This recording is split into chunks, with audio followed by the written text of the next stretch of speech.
Thank you for listening to the Kyle and Tim podcast, where we have authentic conversations that help cultivate a better understanding of ourselves, our guests, and the world we live in. This podcast is about our guests, getting to know them, their backgrounds, experiences, thoughts, and ideas. We really appreciate you listening. Before we introduce our next guest, we'd like to introduce a few of our sponsors that help make this podcast possible. Today's podcast is brought to you by Mountain Mule Transportation, located here in Bozeman, Montana. Mountain Mule is a private SUV and truck service, offering chauffeur services in all of southwest Montana. Whether it's your next skiing, hunting, or fishing trip, early morning or late night trips to and from Bozeman Airport, as well as weddings and private parties. No matter the occasion, Mountain Mule will get you there safely and on time. To learn more, visit mountain-mule.com and book today. Yeah, I'm trying to plan out the summer. Trying to because otherwise it'll catch up with you and you won't do anything. Trying to plan a couple of things. Yeah, you got to plan it ahead of time or you won't do it. Yeah, otherwise you get overwhelmed and the weekend goes by and then you're like, oh, I'll go in 3 weeks, and then it goes by again. Okay, what the hell are you doing at work these days? Oh fuck, man, can't be talking about work. It's not my work. I don't care. I'm not talking about it. Man, the last 10 days have been kind of a whirlwind.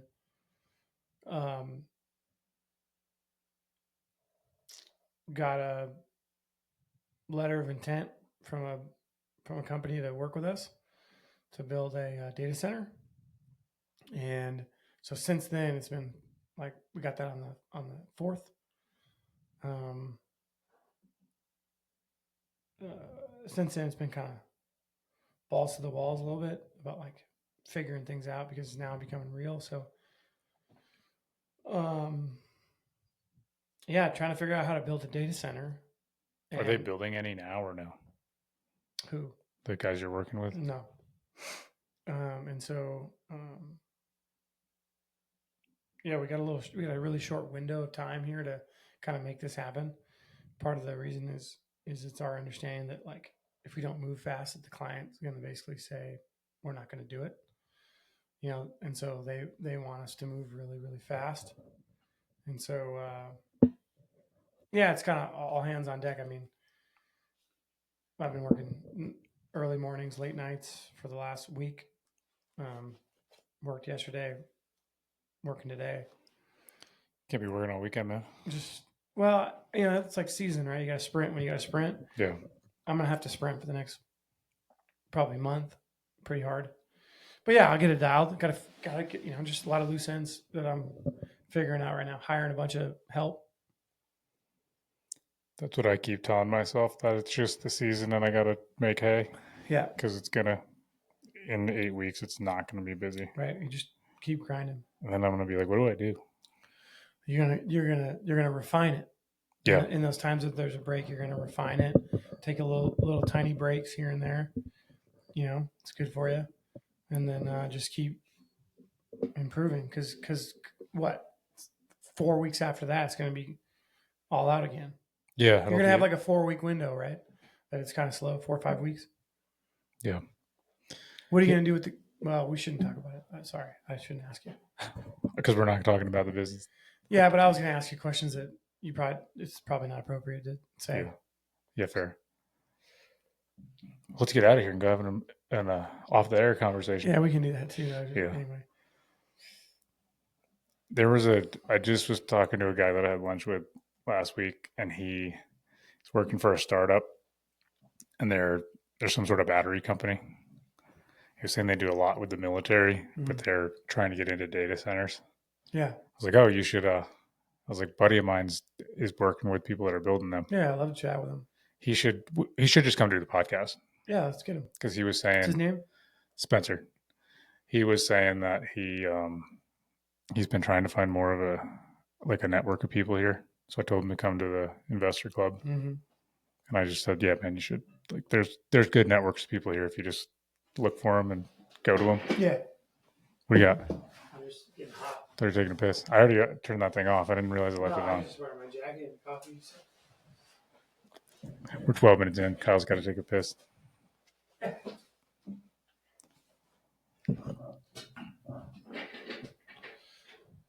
What else do you talk about when you've been working too much and you don't want to talk about work? Yeah, I mean, it's important to. I need to kind of plan out some personal things. Like I want to do a couple of triathlons this summer. I want to sign up for one for the Bozeman Triathlon, which is in late June. I'm going to try to.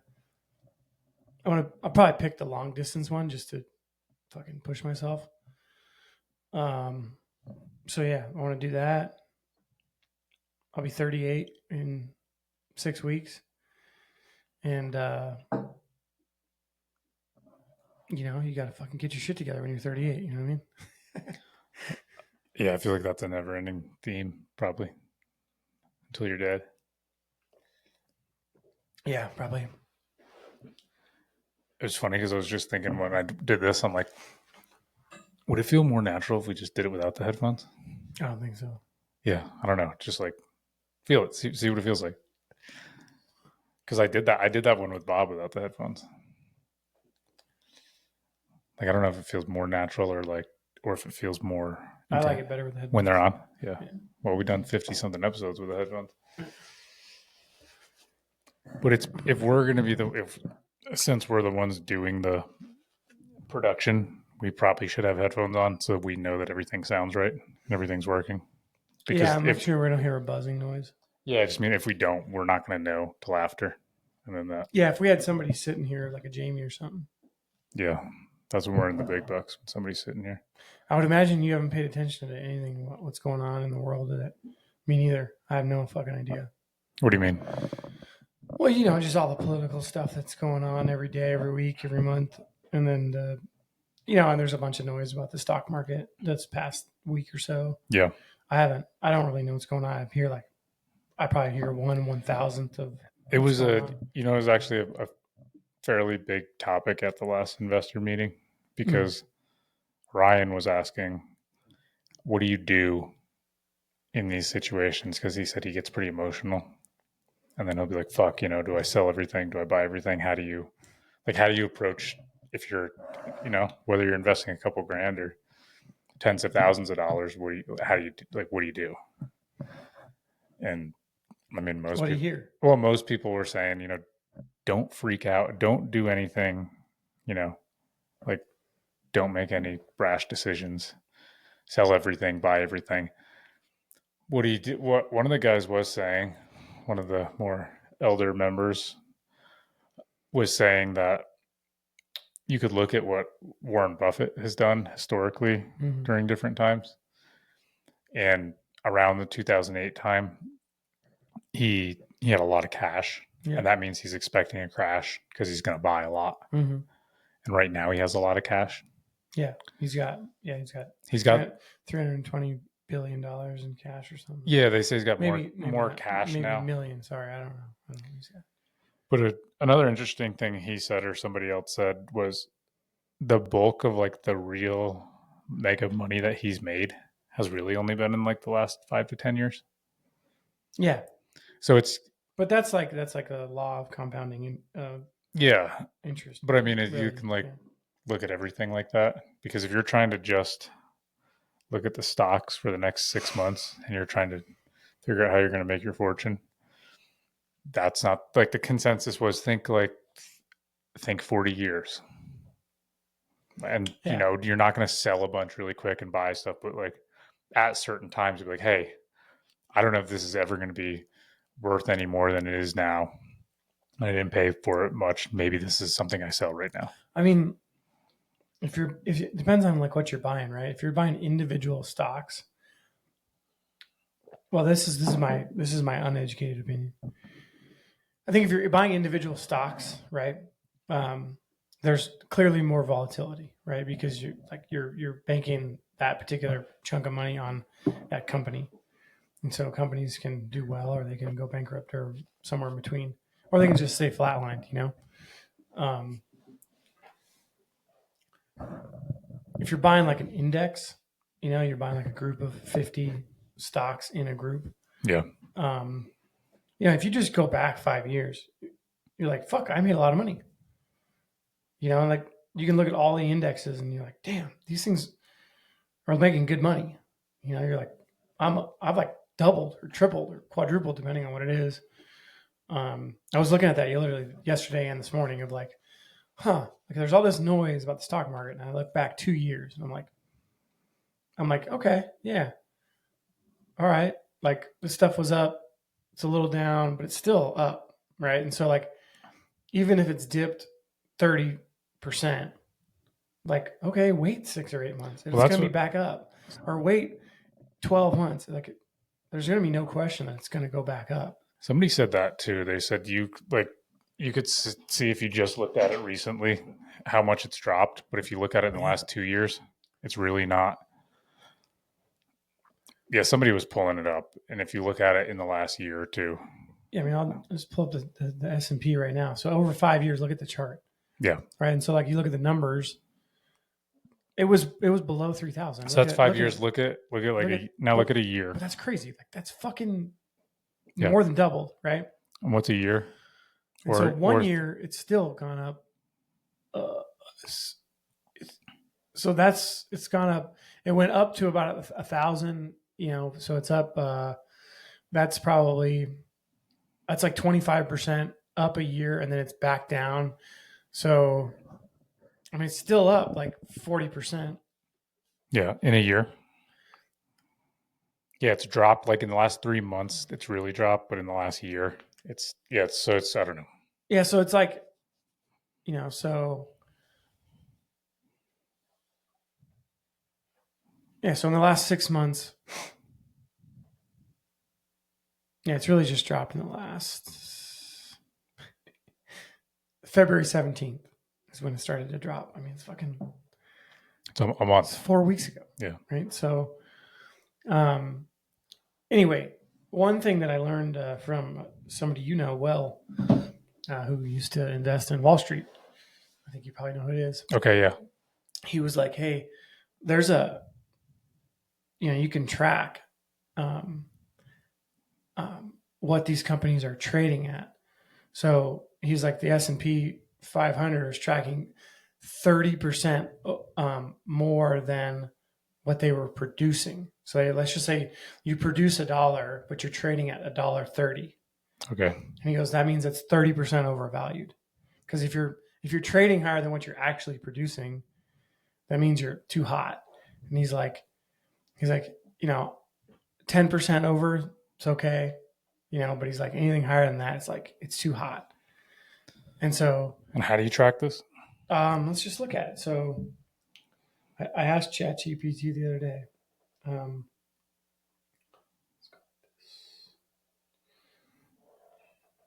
So look at people are gonna find out us. Four people. Watch us fumble through this. 4 people are going to find out. How do you tell how much companies are overvalued in the S&P 500? ? What is the metric that you should track? ?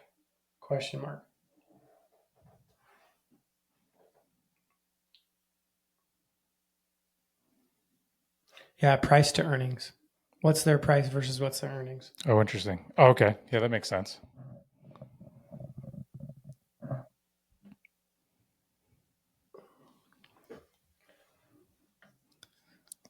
In the last year, what has been the average price to earnings ratio for the S&P 500? People are going to get bored of this podcast. Probably. We're looking up stuff on our phone. That's what people do anyway. Tell me what you said it was.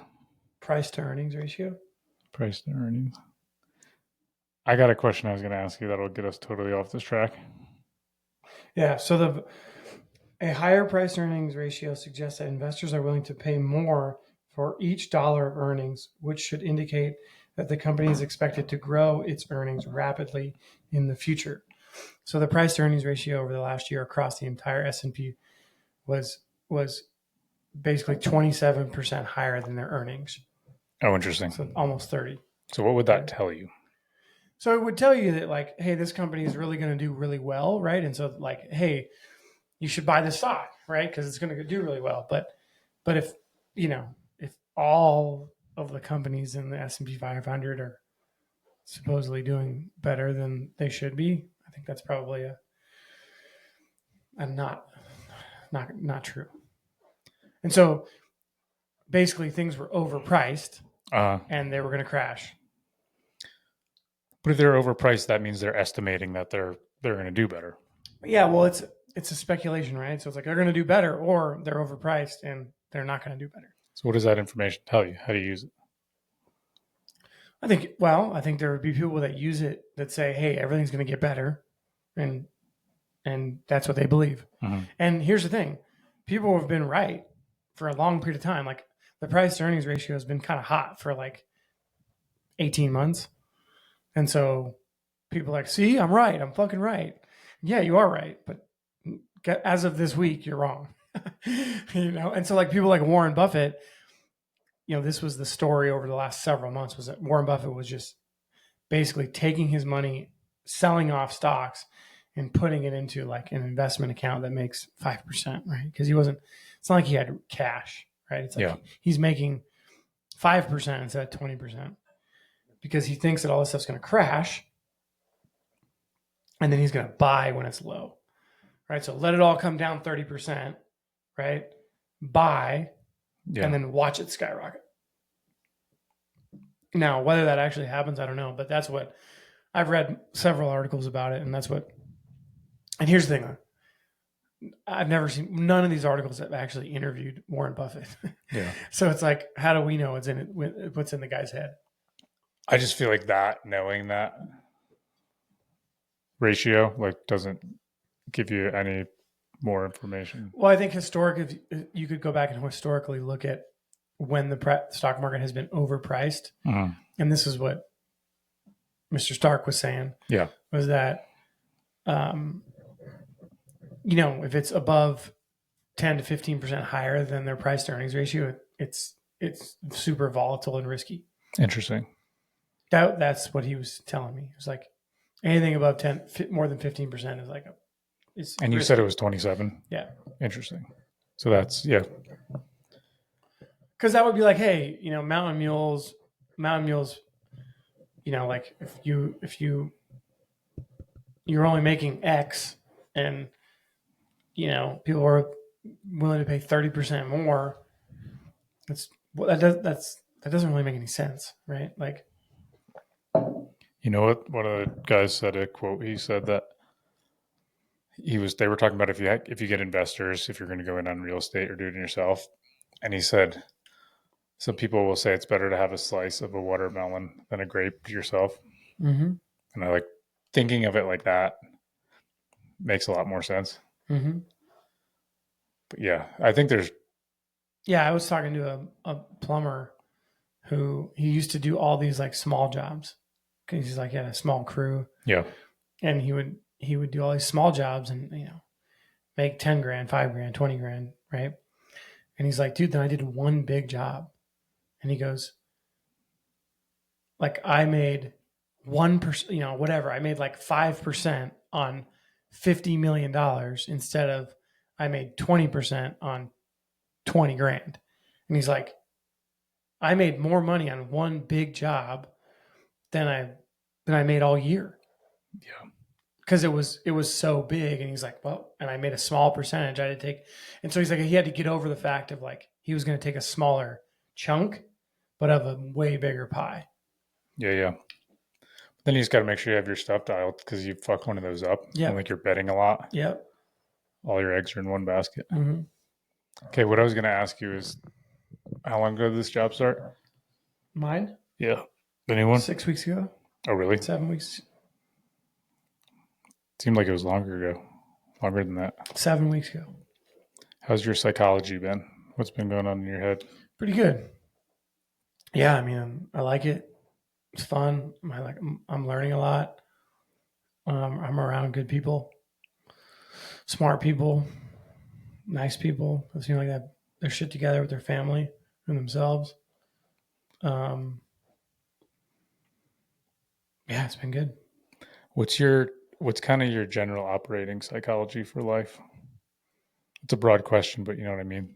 Like, do you have an idea of the kind of background thoughts that go on in your head, or the intention behind why you're doing what you're doing, or some sort of bigger goal that you're working towards or something you're trying to achieve? You mean like in the last 5 years or so? Yeah, or the last 5 days, but is there like a general theme or a general direction?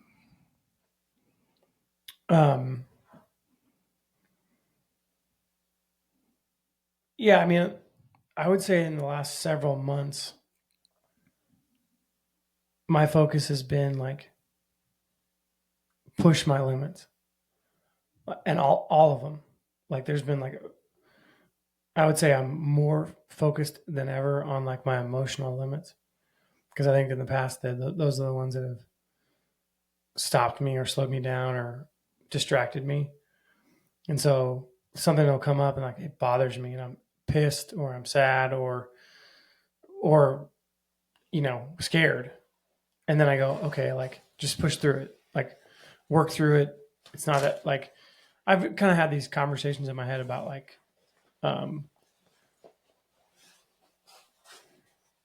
because what happens is like when I'm scared, mad, or sad, it's usually like a scarcity thought. Um and and there's like I have like these negative thoughts like doubt. And so the doubt really only like, doubt's kind of a funny thing, right? Like if you let the doubt win, it's going to win and you're going to lose, right? If you don't let the doubt win and you prove yourself wrong, well then you win. And so like where is the delusion in that? Right? Could be a lot of delusion in that, but like if you push through and succeed, then the doubt was pointless, right? And so like trying to have less self-doubt. And then the other thing is I'm also trying to like I'm more aware of my self-doubt than I've ever been.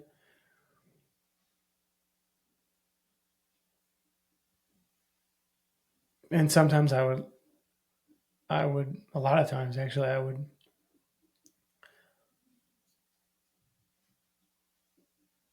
I'd believe it. Your doubt. Yeah, I believe my doubt. And that's a problem. And it's everywhere. It's like all over it's in my relationship. It's in my career. And so like I'm very aware of my self-doubt right now. And so I'm having fun actually like pushing through it. I'm pushing pretty fucking hard right now. It's fun. Yeah, it's kind of creepy when you realize a thought pattern that you've had maybe your whole life or for many years, and you realize, because I'll catch myself mid sentence and I'll be like, no, let me say that different. But it's, I don't know, the patterns are so deep that you just realize how much limitations you put on yourself. Yeah. And one of the things I find interesting is like now that I'm in a different work environment with different people, like they don't have those doubts. It's contagious. Or they have them or they had them in the past, but like they don't have them now. And I'm like, oh, they think differently. They talk differently. They act differently. And I'm like, oh fuck yeah. Have you gotten around these people? Because I've gotten here, and this has happened a lot just since we've done this podcast. Because honestly, I don't know about you, but at least for my life, a lot has changed just since we've started doing this. Mm-hmm. And a good percentage of it is because of it, and plenty of it's not. But I'll be around these different people that think differently, talk differently, and approach their life differently. And I don't think I wasn't capable of being around these people or ready to be around these people a year or two ago, because we were too far out of alignment. Mm-hmm. You know what I mean? Because I wouldn't have been able, like, it's almost like if you just start hanging out with billionaires, you're not going to relate to anything because it's going to be so far off. You know what I mean? Yeah. Just, they're going to be uncomfortable. Yeah. And I think if you did it long enough, you'd get to the point where you'd be like, oh, I get it. But you'd really never be relatable because you wouldn't have the financial wealth, because you just can't justify any of the things. None of it can compute. I think that's like very similar in mindset. Yeah, I mean, I was talking to a guy the other day that I don't know how much money he has, but like we're on, he's in a different universe financially. I mean, he probably wouldn't even blink at $1 million. Probably wouldn't even wouldn't lift a finger because it's like, well, there's another opportunity. I go make 10 million, right? So like, why would you focus on 1 million when you can just put in a little more effort and make 10? And I don't know. I'm just saying that it's interesting, right? Because that I'd be motivated to make $1 million, and so you think about that, but like with everything in life, it's like, oh, I don't know, I wouldn't touch that. I'm like, oh, well, why? You and I would be confused, right? And it's because they're like in a different place in life. I don't know. I think that's what I know what you're saying. Yeah, it's weird though, because I've talked to people that I know have much more financial wealth than me, but we don't agree on the same mindset. And like that mindset will be, some people will have a business mindset. And I look at so many of the things I purchase, which some can be expensive, as investments, and they won't. Mm-hmm. And it's sort of like, sometimes it's old money where you Yeah. have all this money, but you didn't necessarily learn how the money was acquired and what Yeah. it took to Yeah. earn. So it's weird. There's so many different mindsets, and I'll be like, oh, it's a lot of money, but that's how you make a lot of money. And then you sort of see the formula when you have the business. You're like, oh, this is what it takes. And I'll get mad at myself too, because I'm like, I could just, I could work with the right people and do this 10 times faster. So it's you know what I mean? Or you can do it all on your own. And it's back to that grape or watermelon. And then I'll just kind of be like, well, I'll have to stop and ask, what am I trying to do? What's my ultimate goal? Is it several $1 million? Or is it the freedom I have now as an independent business owner? Mm-hmm. Because I could have several $1 million and I'd probably be on payroll and have a certain amount of time I'd have to be somewhere, even though I own part of this company. Mm-hmm. I'd have to be filling a role or doing something you know, to contribute, and it wouldn't just be money I'd be contributing because I'm just independent right now. So it's kind of funny because you could think of that kind of like that guy was saying. I could go find 10 investors, but now I answer to 10 people. Mm-hmm. I have 10 bosses now. Yeah. And before, yeah, it's a great giant piece of watermelon. I've got a multi-million-dollar house and I got 10 people I got to answer to. Mm-hmm. Or I busted my ass by myself and it took a lot longer, but I don't have to answer to anyone. Yeah. So it's just, I don't know, the psychology of it is interesting. Right. But back to what you were saying, I think the people I've been around now in the last year or two are very different. And I laugh. I'm like, oh, they've been here a long time. Like, why didn't I know this guy 5 years ago? Mm-hmm. I'm like, oh, I don't think I wasn't in the right rooms because I wasn't thinking right. And when you think different, you act different. You end up in different places. And I have sat down in here across from people in other places, and I'm like, this is a very different conversation than I was having a couple of years ago. Mm-hmm. And then there's people that I know about and care about, and I'm rooting for them, and I can hear the way they're thinking. I'm like, man, I don't know how else I can approach this to try to help them because I can hear the limitations in their thinking, but it's at some point it's just limiting me. And now the investment of my time and energy, I'm just pulling myself down to their level. Mm-hmm. And I don't know. But, and then, yeah, you get around the people a lot and it's contagious because like, man, this feels good. I like the way these people think. I like the way they approach life. Mm-hmm. I like the optimism and certainty that they have. And instead of just like, I'm sure you've done this plenty of times in the past because I know I have. You're hanging out with people bitching about all the circumstances. Mm-hmm. It's pretty I tough. hate it. Things are expensive. Price of eggs. Like, guess what? Like, I don't know. We've gone on about this forever, and like, I'm sure a lot of people would want to kill me. Like, it's expensive here, but like, great. That makes it a challenge. So Yeah. I mean, it's interesting. Like,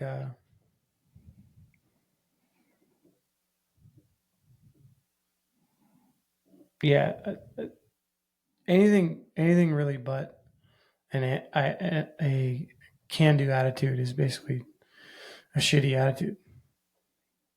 Yeah, and it's, I don't know, I'll say all that as I just did, and then I'll say, man, life's weird because some people are sure dealt a shit hand, and I don't even know what to say to them.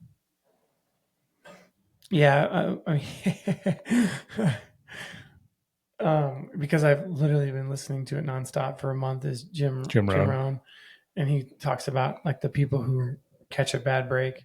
He's like, I don't know how to explain it, but they're just the people that catch a bad break. And he's like kind of joking. Yeah. Because he's like, they catch a bad break because they think they're going to catch a bad break, because they complain about catching a bad break, because they're thinking about catching a bad break. He's like, that's why they catch a bad break. Yeah, I'd say to an extent. Right. Yes, but I think there's something to it. Sure, but like, what if you're a kid and you're just born in a terrible situation? Yes. Poverty, Gotcha. abuse. Yeah. Like, right. Broken home. Right. And then I think of like Matt, just a total shit hand he was dealt. Yeah. And now he's paralyzed. Like, I don't know. So then it's like I said, I'll say all that and then I'll say the exact, like, man, but I also don't know at the same time. Yeah. My only answer to that is be extremely grateful for what I have and like what I've been, very fortunate to have been given, just the ability to work and do something every day. And if I can do it with the intention of making a positive contribution to this town and everything else, then I think that's the best I can do. Mm-hmm. And yeah, I want to make money the same way everybody else does and achieve stuff. But it's like keeping my mindset right. Like, why am I doing it? That's why I'm asking you, how's your psychology been? Because sometimes I will think like, man, why am I so driven to do this? What am I really trying to achieve? What's the issue? Or like, you're trying to become somebody different. Yeah. Right. Like that's learning all these things changes who you are. I heard a really interesting thing just recently. I think it was Jordan Peterson. And you were saying pushing yourself emotionally. Mm-hmm. That's why I've been doing Toastmasters. Yeah. Because it's scary. Yeah, it's really uncomfortable emotionally. And I realized this. I did a heavy bag class last week because I was in my head. I was saying I'm getting bored of jiu-jitsu. Okay. Because there's a level, it's too comfortable now. Mm-hmm. And that's not to say I'm winning all the time now. Yeah. There's people that it's difficult. And yeah, worst case scenario, I tap. And like, luckily my ego is pretty stubborn. So most of the time I don't anyway. But it's still, there's too much comfort. It's not really challenging and I'm not learning new and exciting stuff. And I'm like, man, I'm going to do a little more striking because this is, I did quite a bit in the past, but it's not something I got nearly as competent with. And I also have to be careful that I don't. Are you kicking also or just? Yeah, we do the heavy bag is like they're Muay Thai. Okay, kickboxing. so you're doing Muay Thai. Yeah. Okay. You're not just doing boxing. Yeah. And if the time allows, which it will more in the next couple of months, I'll probably do more of the mitt classes and the light sparring. But I was still thinking I've been going to Toastmasters because this has been my new jiu-jitsu. Mm-hmm. Because that's what I really was getting from jiu-jitsu more than anything was the emotional discomfort. Mm-hmm. Yeah. Some 200-pound dude is sweating on top of me and just humiliating me and smashing me. And I basically feel helpless. And then you got to sit there and show up and do it again and again. And after a while, you're like, fuck, this is easy. Mm-hmm. Like, this sucks, but it's easy now. I'm used to it. And then you realize everyone else is there. And then now when I sit at Toastmasters, I'm like, oh, everyone else is uncomfortable is here too. Yeah. And there might be a few people that have been here too long and they're really comfortable, but they still won't go give some massive speech that they want to somewhere. Mm-hmm. But that's what I've realized is but this video that I saw said, when you feel that really, that discomfort emotion, you have to tell yourself that's what it feels like to grow. Because growth is uncomfortable. So you can change the way you feel every time you feel that feeling. You're like, oh, this is what I need to go towards because this is how I grow. And it's literally like why growing pains is a phrase and a real physical thing. Because that's the emotional, The obstacle is the way. Yeah, it's like, oh, this feels uncomfortable. I better go do it. Instead of like unconsciously, we'll walk the opposite way. Yeah, that reminds me. So Katie and I went to El Salvador and went surfing, right? So we wake up, we just got there that night, wake up in the morning. First thing we do is go get boards. And she's a way better surfer than I am. I'm like a super amateur. She paddles out, she gets out, no problem. I couldn't even get out. I couldn't get out. Like these waves were breaking pretty aggressively, like biggest waves I've ever paddled out in. But I tried. I tried a couple times, and I'm like, I couldn't fucking get out. And so I came back to the shore, fucking sitting on the side, and I'm like this is fucked. She's surfing. She surfs for like 40 minutes. She comes back in. I've just been sitting there, and I had like this time, like I had a conversation with myself of like, okay, like it's okay. Like I kind of got over my pride. And she's like, hey, you should take a lesson. She's like, you should take a lesson, and you should take a lesson every day. And I was like, she's right. And so I took a lesson every day, and I was like, why would I not take a lesson? I don't know how to do this. Like in sports, you have a coach. Yeah. Like they teach you how to do something, especially when you're learning how to do it for the first time, really. And so like you have to go way back to the fundamentals. And when you're an adult, you're like, why can't I fucking do this? That's because you suck at it and you've never done it. And so that's learning. And so it was actually really helpful because I was like, this can be fun. You just have to learn how to do it. And then 3 days later, I was having a blast. And I wasn't very good, but I was having a lot of fun. And I was like, all it took was 3 hours of coaching. Now I can do it by myself.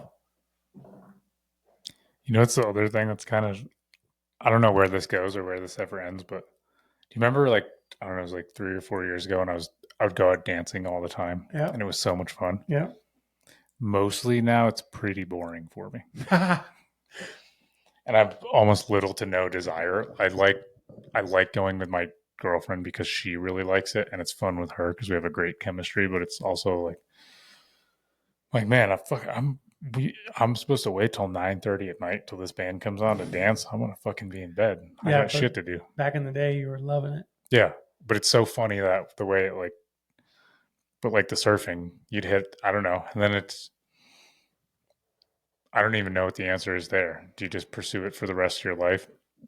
I say in my head, jiu-jitsu is always going to be there, and I'm gonna there's going to be different seasons of it. But if I just show up there every day, I'm going to get bored of it. I'm going to resent it. And then I'm not going to appreciate everything it's taught me and like how all that stuff I've been able to apply to the rest of my life. Yeah. In some senses, my business is growing and doing really well right now, partially because it's in the 4 to 5 year stage, which is, it's been around for a while. People are getting to know it. I'm figuring out how it works. I'm thinking, fuck, if I wasn't doing so much jiu-jitsu and I was focusing on my business all these years, I would have gotten so much further. And then I thought, actually, emotionally, I don't think I would have, because what I learned, stayed the same way. What I learned in that gym through all that hard work that it took to get a purple belt in 4 years. Yeah. I don't think I would have learned that growing the business, but I think it made me a different person that is more capable of now learning how to grow other things. Yeah. I don't know. It can be dangerous. Like if you start making too much money and you just the numbers are fun. You know what I mean? Making money is fun, and counting it all and seeing it is like, yeah, this is fun. And you're like, oh, this could be really addicting. And you could really easily lose sight of why you're doing this, and it can get way out of control. Yeah, but the cool thing is, like even that, right? That's a challenge, and you're gonna have to learn how to deal with it, right? And so you're gonna have to learn how to keep your head on straight. Yeah, but I mean, if you don't, if you're not the person that's ready for it, you can really fuck your life up. Yeah, and there's some things that you can't do twice. You know what I mean? You can't have a second family if you've ruined the first one. because you got. I mean, you could. There's been plenty of people who've done Sure. it. And like, yeah, if that's like, if you feel okay about that and that's how you want to live your life, then like, yeah, I guess you can, but you know what I mean? You can like, you'll burn some bridges and like rebuilding them is, yeah, it's hard. yeah. And then like, and then your youth, like, yeah, you can, but you won't get your youth back. You know what I mean? So I thought that too. And I'm like, you know what? When, like, at what other point in my life am I going to have my 20s to jujitsu and kick people's asses and like learn how to fight? Right. None. Like, in hindsight, that was the smartest thing I could have done. I'm like, Sure. part of me is like, man, is there anything else I should just do? Like, I'll push this business thing off a little while. But if I want to have kids and a family too, then I don't know. But it's just, it's funny, it's interesting exploring the psychology of why, like when and why I'm doing what I'm doing and the cycles.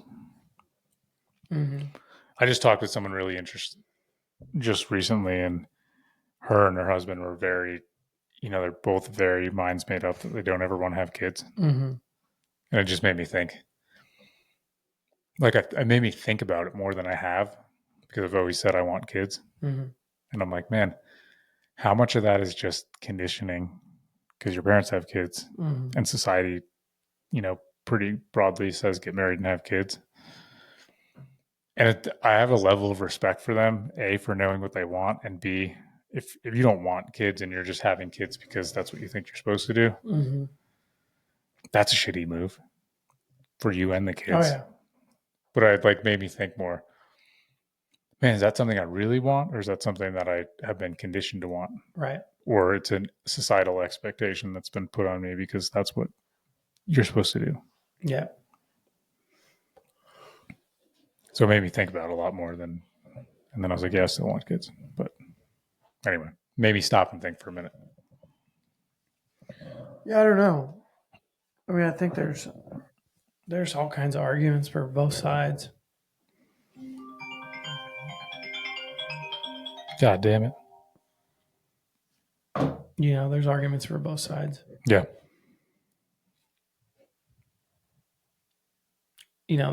There's like I've heard that there's like the love that you have for your kids is like, hey, the computer just fucked up. should we go? Oh, why Yeah, did we're good. Oh, it just popped up because my phone rang. Oh. Anyway, yeah, I think like the love that you have for your kids and that relationship that you have with them it's got to be like no other. Like you can have an intimate relationship with your partner, right? But like that's a different kind of love. Yeah. Yeah, it'd be weird. Like I couldn't imagine not experiencing it. And like if you can't or like life doesn't allow you to, then so be it. But it's got to be crazy. Like I literally was listening to a conversation today of a guy talking about it who recently had a kid, and he's like, "Man, all the cliche things that they say about being a parent is like they're all true." He's like, "It's changes everything about the lens that you view life through." But at the same time, if you just hate kids or you're not equipped to have kids, should you? Probably not. Yeah. I don't know. What's your plan, man? You think about having kids anytime soon? Yeah, I'd like to have kids. Do you have a timeline? When it happens? If it happens? I'm 38, dude. I got fucking 40 more years. Dude. Like I'm a dude. Time's the only thing on my side at this point. No, I don't have a timeline, but I feel like way more ready to have kids than I've ever felt. Like same thing with like getting married. Like I feel way more ready to get married than I ever have. Like I always in the back of my mind, I was like, man, I don't know about this, and I don't know. It just doesn't. There's something that scared me a little bit about it. I'm not that scared about it. Just one thing that scared you about it? There's a couple. I don't know. Yeah, it's a big commitment. Yeah. And then you hear people talking these days about, why would you get the government involved in your relationship? Isn't it? It's Yeah, it is kind of weird. yeah, it's I guess it's a real interesting topic when you think like, oh, this is embedded in the tax system and our government. Like what? yeah, it is weird. Like, why would you even allow anything else into your relationship? Well, you know how they say that it's generally in a lot of situations it's not that wise to take employee housing because it's like, oh, now if I quit my job, I'm going to lose my housing. Mm-hmm. It's like, what if I get divorced now? I'm going to change my tax benefits, like because you'll part of your brain. Yeah, but it's not just that, right? There's all kinds of shit. It's not just taxes. It's like, yeah, the expenses. well, your stuff, all your stuff becomes somebody else's. That's what I mean. The rational brain can't help but think about that sort of stuff. Well, do I want to, like, legally? You're signing a contract. Mm-hmm. So it's like, is this the person I want to sign the contract with for the rest of my life? It's like, but man, like, why does the government have anything to do with your, like, let's just say you made a contract with somebody else and left the government out. Why can't you do that? Yeah. I mean, I guess you probably can. I just don't know about it. That's why I forget the guy's name, but he's a relatively well-known divorce attorney in New York, pretty famous as far as I guess YouTube and podcast standards are. And that's what he says. Most people are signing a legal agreement that they know absolutely nothing about. Right. Most people can't even fucking read contracts. Yeah.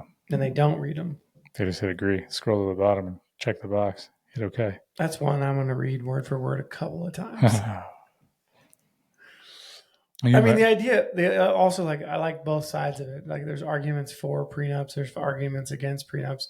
In a sense, like, you know, I kind of like the prenup idea in that, like, hey, if we split up, these are the terms and conditions, right? Like, that kind of makes sense of, like, let's play by these rules and let's make up the rules. Yeah. Yeah, we can write the rules. Yeah. We literally can write them. Why don't we write our own rules? Like, fuck the standard state law rules or federal government rules. Like, let's write our own rules. Like, that makes sense to me. Like, and it doesn't have to be 50-50. It can be 70-30. It can be 90-10. Like, it can be like, hey, you get these things, I get these things, or, you know, whatever. Or, hey, I made 70% of the income, and so I'm going to walk with 70% of this, and you're going to walk with 30% of it. Yeah, or like, but now there's depending on how many kids show up, like, yeah, because you incubated all the kids. Well, it's interesting because that guy says, and you incubated all the kids. Hey, it's the proper terminology, right? This guy says that most of the couples, in his experience, that will have the prenup conversation, it's great, and there's no issues. But the guys that he consults with they're saying, no way, I can't have that conversation. That's usually the ones that have the biggest issue. Yeah.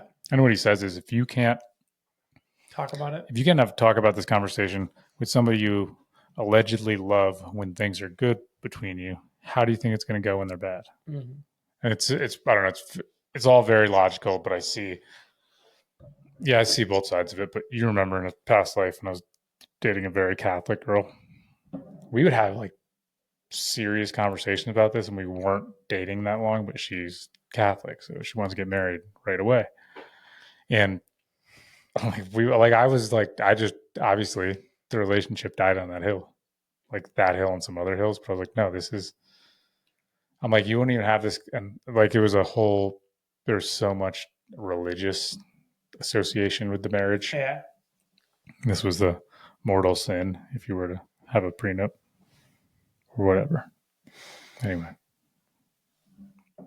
Yeah. I mean, there's people, they go their whole lives like not being able to tell themselves the truth, right? Like their own truth, because they can't face it. So that means they can't tell their partner the truth because they can't even face the truth themselves, you know? And we're all guilty of that to some extent, right? But like, you know, some people's relationships, you look at from the outside, and, you know, I'm being judgmental right now, but like some of them, you're like, dude, like that is a facade. Like, Yeah. what is going on there? Like, those people are not being truthful with each other or with themselves. Have you watched the show or heard of this show? I wrote it down today. No, I actually texted it to my girlfriend because I was like, we should I watch have it. not watched it. I I guarantee think it's I know called, what you're talking about, but yeah, I have not watched it. it sounds so interesting because they were saying that The Bachelor. when you live a life, when you spend 8 hours a day pretending to be someone, going to this job every day, and and like this is mostly relevant to current times with like DEI and everything. Sure. And you pretend all these things, and then like by the end of the day, you're like, who even are you? And what do you have left to like? What do you got, like an hour to go hang out? I should watch the show. Oh, it sounds crazy. It's called it is called Severance. Oh, I should watch it. I just watched the trailer and I was like, God damn, this looks interesting. Interesting. Yeah, no, it's funny. I was talking about that with my parents last night, actually. That like Ben Stiller has a lot to do with it.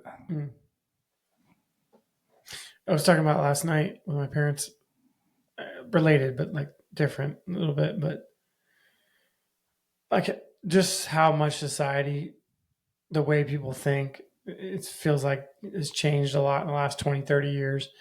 And in 20 or 30 years, what will it be like?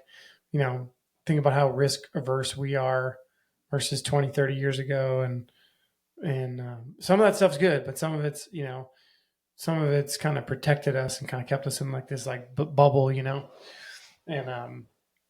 I wonder about that, like how people are being like really protected in a way, but they're also like kind of lying to themselves about like what reality it really is, Yeah, that's why I always laugh whenever we have someone on here and they say, "Can we swear?" Yeah, because I laugh instantly. I'm like, "Yeah, no. Can you please restrict yourself from who you are?" Yeah. Because God forbid you offend somebody. And I've listened to episodes and been like, I'm saying fuck way too much. Mm-hmm. I would like to clean that up. I don't like the way that sounds, and that's totally fine if I just want to be a little bit more presentable and formal. But the thought of just muting parts of yourself. Well, so like think about that. Like people are in corporate America are being trained to mute themselves.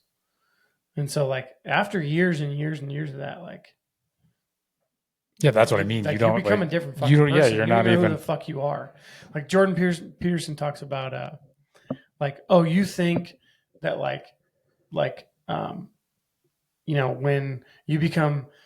you become like strong and powerful, that's when you can speak your mind. He's like, no, that's not how that works. Yeah. He goes, if you don't speak your mind now, like you're not going to speak your mind in 5 years from now. But you're practicing. Like, you're training for the way for who you're going to be.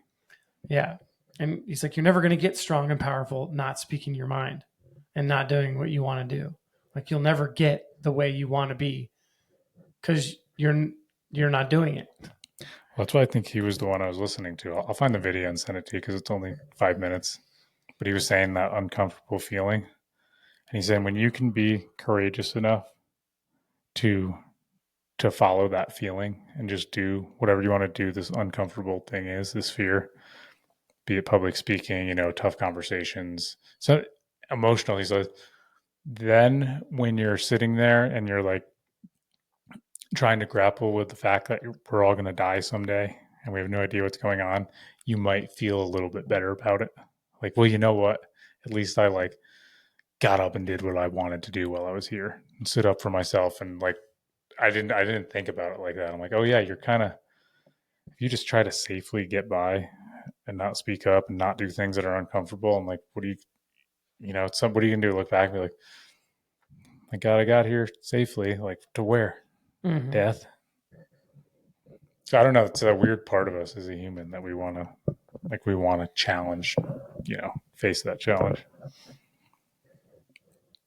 I've had that conversation with like people I've worked with in the past when they've half-assed things or like cut corners. I go, this doesn't matter. Well, this is just a simple thing, or this is a cheap project. Mm-hmm. I'm like, no, that all those things might be true. This might be a low budget with cheap materials, but the way you do it is the way you're training yourself to do everything. Right. Yeah, and I think that's why it's important to your environment is so important. People you spend your time around. But even if you don't, like at the end of the day, like you spend your time with yourself the most, right? Yeah. And so, I've been getting up in the morning and I'm still not there yet, but like I'm getting into this routine of like doing this routine like every day, and sometimes I modify it just a little bit. Like I'll kind of do it out of order, but as long as I do them both, one's reading and then one's like it's probably like kind of like that priming stuff you're talking about. Yeah. It's basically like kind of going through like a routine of like, okay, like what kind of a day am I going to have? Trying to set my day up for success. And I've noticed like my mind wavering, right? Like while I'm doing that. And it's like, well, like who else is going to do it for you? Like I got to do it for myself. And I have way better days when I do it. Yeah. Because the one thing I'll slack on or give up on, like I won't, because I had that conversation with myself that morning. Does that make sense? Yeah. Well, I think somebody said this. I think Pat said it in the investor meeting. And this is something Tony Robbins always says.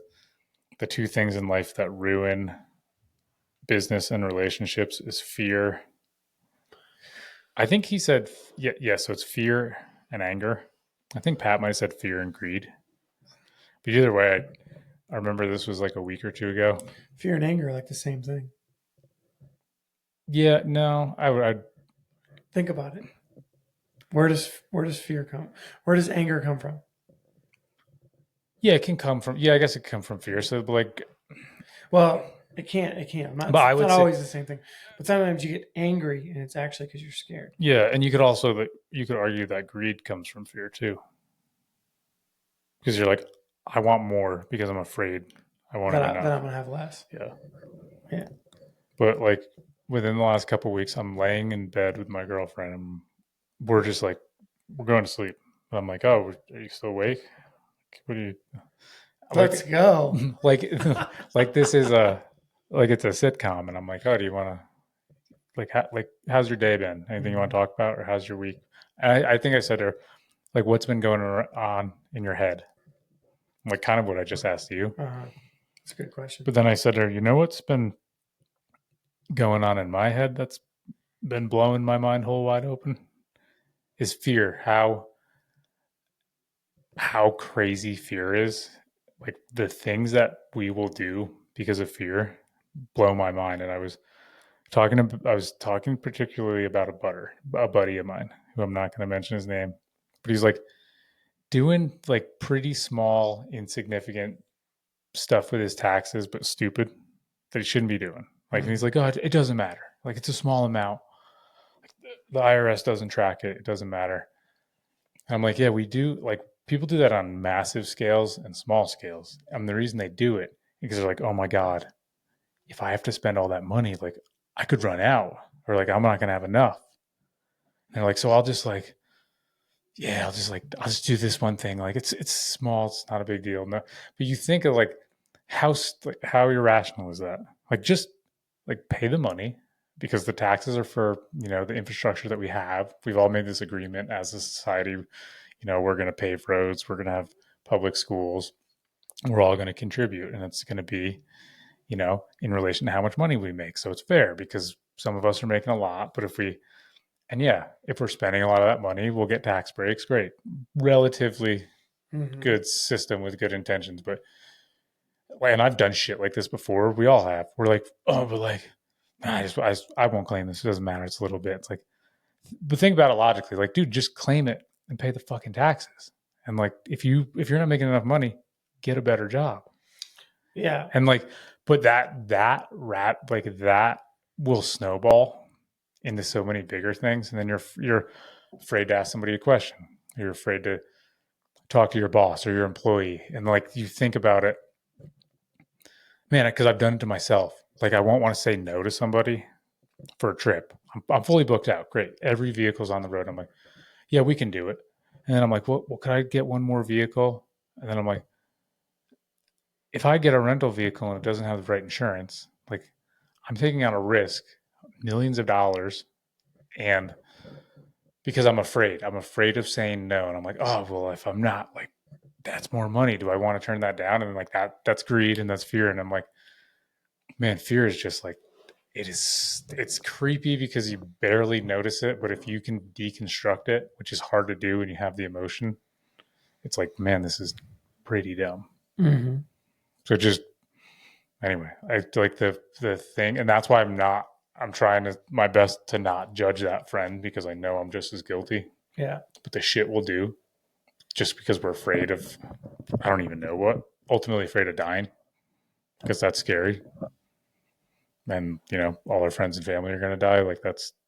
That's fear. Yeah. But yeah, it's like, fuck. But I wish I could always get in my right mind when I'm like in that situation. Like, let me just think about this. Let me just deconstruct this for 5 minutes. Think about why I'm doing this. Like, what's going to happen? Like, am I going to like run out of money? And like, are they going to come lock me up? Mm-hmm. No, but they might if I evaded all my taxes. Yeah. Then they actually would. It'll literally make you do. Fear will make you do something so much stupider and so much riskier than the actual thing you're afraid of. Right. And then you just like, oh, look, this is how reciprocity works. I pay taxes. I give back to my community. And then things actually have more opportunities show up for me because internally I'm actually doing the right thing. Yeah. Or like you a lot of times there's like another answer, right? Meaning, so like, okay, you don't want to pay that. All right, I got it. I'm on your team. You don't want to pay it. Fine. Don't pay it. You got to figure out a way not to pay it that's actually legal. Yeah. So get smarter. Go talk to a different accountant. Go read another book. You know what I mean? Like go do something that's actually allowed, that's legal, so that you can get out of your little situation, right? And so it's like one more step. You got to learn something new. And so it's like, fine, you don't have to do that. That's not, you don't just have one option. You have other options, but you have to go work for it. So I think it's interesting, right? Because there's a lot of people that like will say, like, oh, I can't do this and I can't do that. Have you fucking read a book about it? Yeah. Like, there's a shitload of tax books, and there's so many tax loopholes. Like, just taxes. I say they're loopholes. They're legal. Yeah. They're 100% legal. Like, you can look them up. They're in the tax code.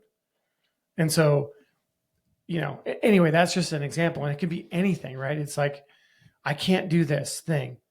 Well, okay, so because you've limited yourself to two options, this or this, you don't think there's a blend of those two options, or like a third or a fourth or a fifth that like kind of puts those two things together, right? It's like option 1A, option 1B, option 1C. There's usually more options. And I'm totally guilty of. Yeah, me too. That's why I'm saying it's really easy for me to say when I'm feeling a total absence of fear, full of confidence, and I'm just logically deconstructing this. I'm like, dude, just do it. But I've been there so many times, and it's honestly, it's an emotion that takes you over, and your logic is not present anymore. You're trying to survive. You're in scarcity. I love that Les Brown says you can pay now, you can pay once now, or you can pay twice later. Mm-hmm. And that's literally taxes. Like in the end, you know what I mean? Yeah. So like, even ultimately, if you want to give so much away that you don't pay taxes, that's fine. You're still like, that money's all still worth something you're giving away. So it does cost you something. Mm-hmm. So, you can write everything off now, and then next year you're going to show a big profit, or you can sparse it out and you can pay a little, and that's the way the tax system works. So just look at it and say, hey, where am I right now? Where am I going to be in 5 or 10 years? Mm-hmm. What's my long-term plan? So then so here's how I can, rig is the wrong term, but here's how I can structure my taxes this year so that in 5 years I'll be better aligned to pay more. Great. Yeah. Because I could expense every vehicle I bought for my business all in 1 year, and then I'd get money back. Yeah. I'd be a huge negative. And then those vehicles would depreciate, and I'd owe a lot of money next year. So I just, keep buying a new vehicle every year so I can keep kicking the can down the road. But like that's the game I'm playing. Sure. Ultimately, some year I'm gonna be like, well, look, I just made a bunch of money. Guess I'll just pay a bunch of taxes. What a problem to have. Mm-hmm. You know what I mean? If your problem is you made a lot of money and you got to pay a bunch of taxes, that's not a bad problem to have. Right. If you made a lot of money and you don't have any of the money, that's a bigger problem. But Right. like then you learn, and the first year I had a business, I had to pay $7,000 in taxes, and I was 19. I was like, what the fuck? Yeah. There goes all my money. But I was like, I had no idea. Yeah. And, nobody told me. Tough shit. But I learned. Mm-hmm. Right. You learn to save a little bit so you can pay your taxes at the end of the year. Yeah. Now I just pay them monthly. Yeah. But it's, now I'm set up as an S Corp. Now my business is a separate entity. Mm-hmm. And what I claim as an individual is what I pay myself. And I'm like, oh, yeah, you can do that? Yeah, there's a lot of things you can do. Mm-hmm. But you don't know until you learn the hard way or spend a lot of time doing research. Right. We should wrap this up because I got to go do a workout and then fucking. You're tired, man. You can't do a workout. Tired. Yeah, I got to go do a workout. I have Word. to. Got anything else to say? Follow us on Instagram. Yeah, follow. If you made it this far, bless your soul. Yeah. Yes. This was a kind of a shit show of a podcast, but say bless your soul in the comments, and we'll know you're a true listener. That would be awesome. Yeah. Yeah. All right, dude. Thanks. See ya. Peace.